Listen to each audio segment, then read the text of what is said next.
Ya, Shalom Aleichem Bisem Hamasea. Materi kita saat ini yaitu 7 sabda Tuhan Yesus di kayu salib.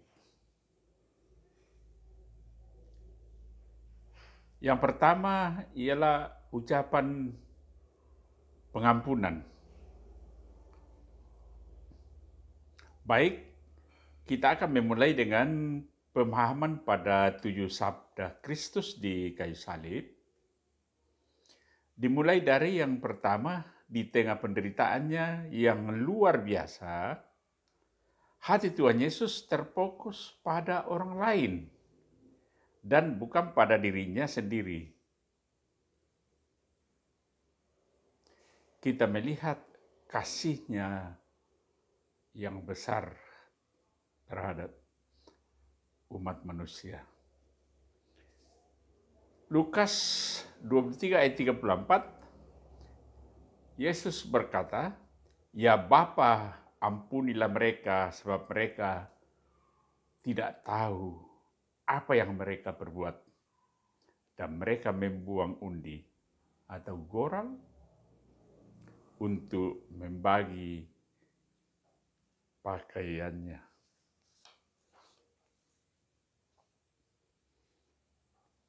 Sabda Tuhan Yesus yang kedua yaitu ucapan keselamatan.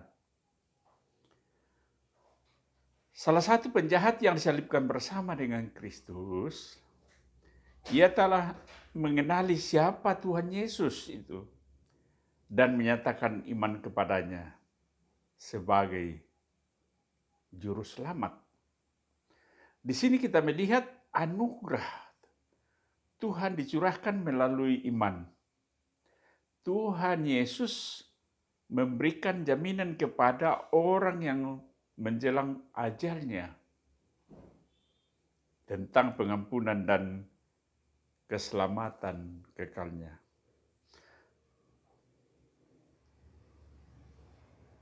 Ucapan yang kedua ini ditujukan kepada penjahat yang bertobat, yang menyatakan kepercayaannya kepada Tuhan Yesus. Itu bisa kita lihat di dalam Lukas 23 pada ayatnya 43. Dia melihat melampaui salib suatu mahkota dan kemuliaan yang akan datang.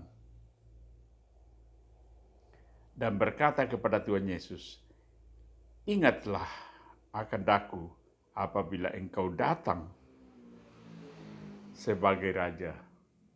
Kita bisa lihat di dalam Lukas 23 ayat 42. Menjawab permohonan itu, Tuhan Yesus berkata dengan tidak perlu menunggu berabad-abad lamanya. Tetapi sebelum matahari terbenam, yaitu pada hari ini juga, engkau akan bersama-sama dengan aku di dalam kebahagiaan di Firdaus. Lukas 23 ayat 43, kata Yesus kepadanya, "Aku berkata kepadamu, sesungguhnya hari ini juga engkau akan ada bersama-sama dengan aku di dalam Firdaus." Sabda Tuhan Yesus yang ketiga yaitu tentang ucapan kasih.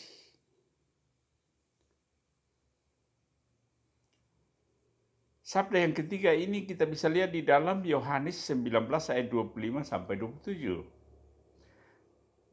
Yang menyatakan bahwa dalam diri Tuhan Yesus tersedia bagi kita teladan luhur dan hati yang sadar dan tenang untuk menenangkan dan menghibur hati kita, walaupun sedang menderita, menanggung siksaan badani dan rongrong batin yang dahsyat sekali.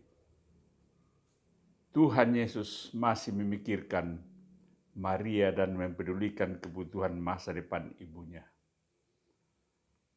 Hati Maria sedang dicincang oleh pedang. Dalam Lukas 2 ayat 35, melihat putranya yang terluka karena siksaan salib itu. Kata-kata Tuhan Yesus yang lemah lembut, penuh kasih, memberi dia penghiburan. Yohanes 19 ayat 26-27. Ketika Yesus melihat ibunya dan murid yang dikasihinya di sampingnya, berkatalah ia kepada ibunya, "Ibu, inilah anakmu." Sabda Tuhan Yesus yang keempat, yaitu tentang sabda pengharapan bagi Maria, ibunya, dan bagi jemaatnya. Meski salib adalah peristiwa penderitaannya, namun sabda Tuhan kita, Yesus Kristus di kayu salib, bukan bicara tentang ratapan bagi penderitaan, juga bukan ratapan karena ketakutannya ditinggalkan Bapa. Tuhan Yesus pernah menangis, namun bukan bagi dirinya, melainkan bagi Yerusalem. Lukas 19 ayat 41-44. Nasib yang akan menimpa Yerusalem buruk dan mengerikan, di mana kita lihat pada tahun 70 Masehi, Yerusalem luluh lantah dihancurkan oleh musuh, yaitu pasukan Romawi pimpinan Jenderal Titus. Sebenarnya Tuhan Yesus tidak hanya menangisi kota Yerusalem, tetapi lebih menangisi hati manusia. Dalam metafora Yerusalem, Israel yang tidak taat kepadanya dan menolaknya. Menolak tawaran keselamatan yang dia berikan melalui karya salib ini. Nyanyian Rusah Betina di Kala Fajar, Ayelet Hasahar telah menjadi sidur orang Yahudi. Atau sidur adalah semacam liturgi doa atau doa bacaan orang Yahudi. Sidur Ayelet Hasahar ini bukan tangisan, kesedihan, teriakan, ataupun ketakutan tentang deritanya yang telah ditinggalkan Allah. Seperti di dalam banyak penafsiran yang sudah kita kenal selama ini, sabdanya yang keempat ini adalah sabda yang pengharapan dari Sang Mesias, Juru Selamat kita, pada fajar pagi yang segera akan disongsong dan disaksikan oleh Maria, ibunya, dan segenap jemaatnya setelah melewati gelapnya malam, yaitu kebangkitan tubuhnya dalam 3 hari dan 3 malam. Maka bukan suatu kebetulan, tapi atas kehendak Allah pada saat sabda keempat ini diucapkan, kegelapan meliputi wilayah Golgota, tempat Sang Mesias kita disalib. Matius 27 ayat 45-46.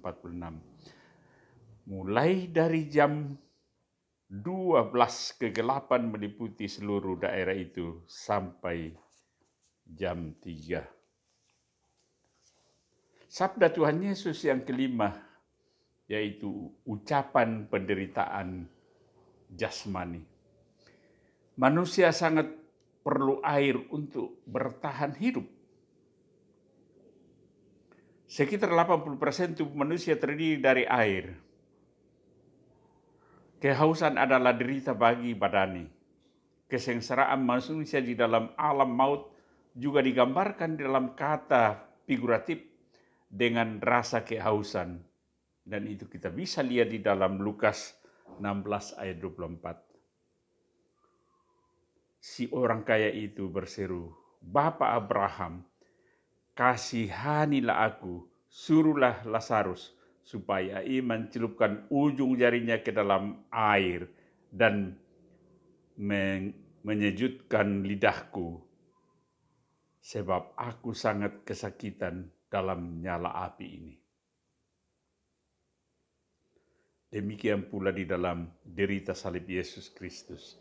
Ia tidak berkata, aduh sakit, atau berkata-kata yang lainnya. Tetapi dalam keseluruhan derita salib yang dia rasakan, ia hanya mengungkapkannya dengan berkata, aku haus. Dan ini merupakan pemenuhan dari nubuat perjanjian lama, Mazmur 69 pada ayatnya yang ke-22 dan 22 ayat 16. Ungkapan aku haus adalah sabda kelima dari serangkaian 7 perkataan salib. Yohanes 19 ayat 28-29.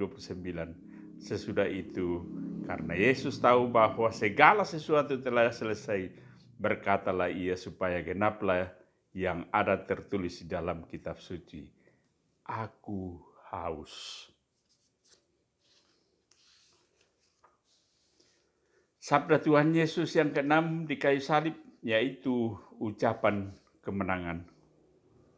Inilah penggenap gelarnya yang hikmat, yang dinubuatkan dalam Yesaya 9 ayat 5, bahwa dia adalah Bapa damai, Raja damai, Sar Shalom.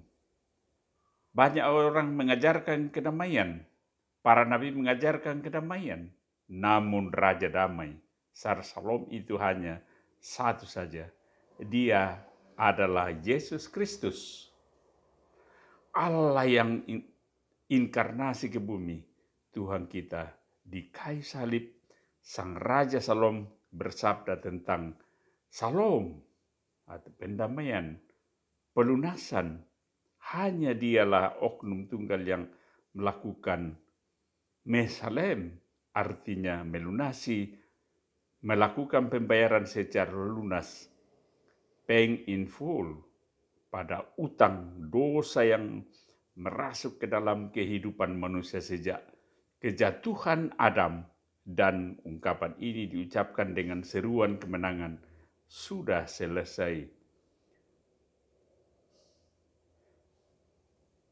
Tetelestai Islam. Yohanes 19 ayat 30. Sesudah Yesus meminum anggur asam atau cuka komets, berkatalah ia, sudah selesai. Lalu ia menundukkan kepalanya dan menyerahkan nyawanya. Dan sabda Yesus yang ketujuh atau yang terakhir di kayu salib ialah ucapan penyerahan. Kembali Yesus Kristus mengutip Sidur Yahudi untuk doa menjelang tidur ke dalam tanganmu, kuserahkan nyawaku. Lukas 23 ayat 46. Lalu Yesus berseru dengan suara nyaring, ya Bapa, ke dalam tanganmu kuserahkan nyawaku. Dan sesudah berkata demikian, ia menyerahkan nyawanya. Itulah ketujuh sabda Tuhan Yesus di kayu salib. Dan ini saya bawakan karena kita menjelang Jumat Agung besok. Kiranya dengan materi ini kita semakin dikuatkan iman percaya kita bahwa Yesus Kristus disalib bukan karena kesalahannya, tetapi semata-mata untuk membebaskan kita dari dosa yang membelenggu umat manusia yang tidak mungkin kita bayar dengan sesuatu. Barangkali ini saja yang perlu saya sampaikan, dan akhirnya saya mengucapkan Shalom Aleichem Bisem HaMashiach. Terima kasih.